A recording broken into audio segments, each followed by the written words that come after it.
একটা আয়াত আছে যেখানে আল্লাহ এমন কিছু কথা বলেছেন যা আমাদের ঈমানকে পরীক্ষা করে। আজ যে আয়াতটি উল্লেখ করেছি এটা সত্যিই গভীর।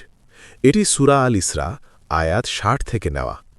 আল্লাহ সুবহানাহু ওয়া তাআলা ইরশাদ করেন, وَإِذْ قُلْنَا لَكَ إِنَّ رَبَّكَ أَحَاطَ بِالنَّاسِ وَمَا جَعَلْنَا الرُّؤْيَا الَّتِي أَرَيْنَاكَ إِلَّا فِتْنَةً لِلنَّاسِ وَالشَّجَرَةَ الْمَلْعُونَةَ فِي الْقُرْآنِ وَنُخَوِّفُهُمْ فَمَا يَزِيدُهُمْ إِلَّا طُغْيَانًا كَبِيرًا।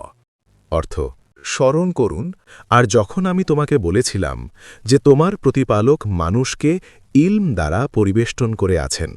আমি যে দৃশ্য মেরাজের রাতে তোমাকে দেখিয়েছিলাম তা ও কুরআনে উল্লিখিত অভিশপ্ত বৃক্ষ শুধু মানুষের পরীক্ষার জন্যে।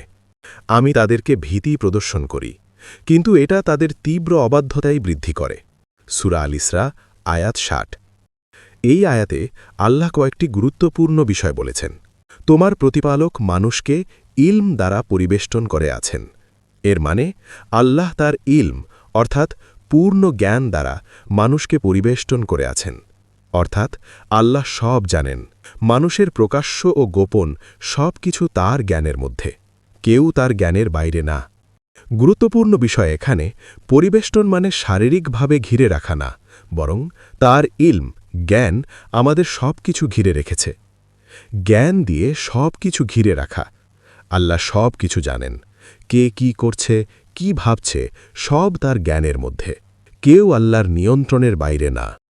আমি যে দৃশ্য মিরাজের রাতে তোমাকে দেখিয়েছিলাম, এর অর্থ রাসূল সাল্লাল্লাহু আলাইহি ওয়াসাল্লামকে মিরাজের রাতে এমন কিছু দৃশ্য দেখানো হয়েছিল যা সাধারণ মানুষের কল্পনার বাইরে। তাকে দেখানো হয়েছিল জান্নাতের নেয়ামত, জাহান্নামের শাস্তি এবং আখিরাতের বাস্তব চিত্র।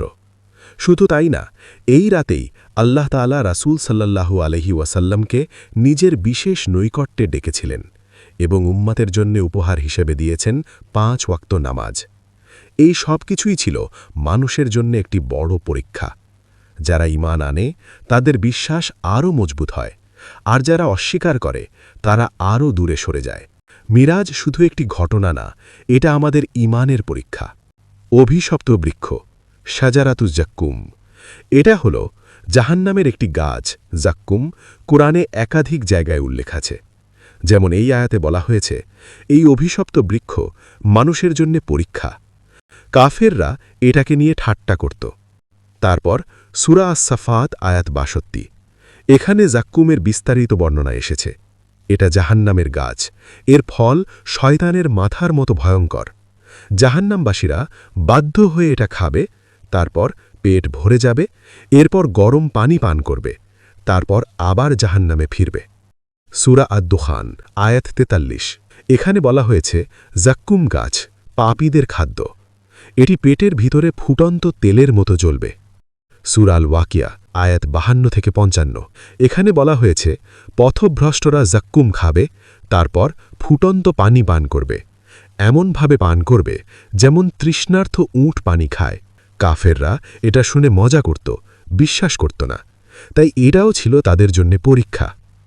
আমি তাদেরকে ভয় দেখাই, কিন্তু তারা অবাধ্যতা বাড়ায়।